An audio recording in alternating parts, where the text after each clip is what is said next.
এই প্রচণ্ড গরমে পেঁয়াজ রসুন দিয়ে রসা কষা ঝোল একদমই ভাল লাগছে না, তার থেকে এরকম হালকা পাতলা ঝোল বেশি তৃপ্তিকর লাগছে। আজকে করেছিলাম ঝিঙে আর চিংড়ি মাছ দিয়ে একদম পাতলা ঝোল, আর এটা খেতে এত ভালো হয়েছিল, চলো তোমাদের সাথে শেয়ার করি। প্রথমেই ঝিঙে আলুগুলোকে লম্বা লম্বা করে একটু পাতলা করে কেটে নিয়েছি।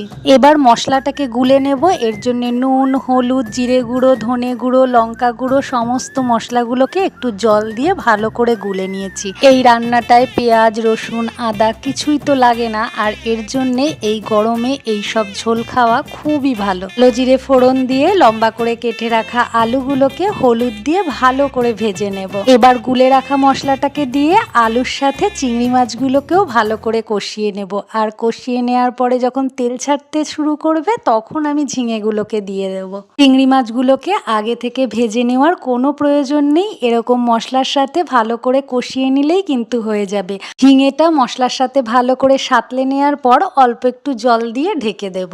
আলু ঝিঙে এগুলো সবই যেহেতু পাতলা করে কেটেছি, খুব তাড়াতাড়ি এই রান্নাটা হয়ে যায়। এই ঝিঙে চিংড়ি মাছের ঝোলটা একটু পাতলা পাতলা ঝোলই ভালো লাগে, আর অবশ্যই ফুটন্ত জল দেবে। আর আজকের এই ঝিঙে আলু দিয়ে চিংড়ি মাছের ঝোলটা তোমাদের কেমন লাগলো অবশ্যই জানিও। ভালো লাগলে লাইক করো।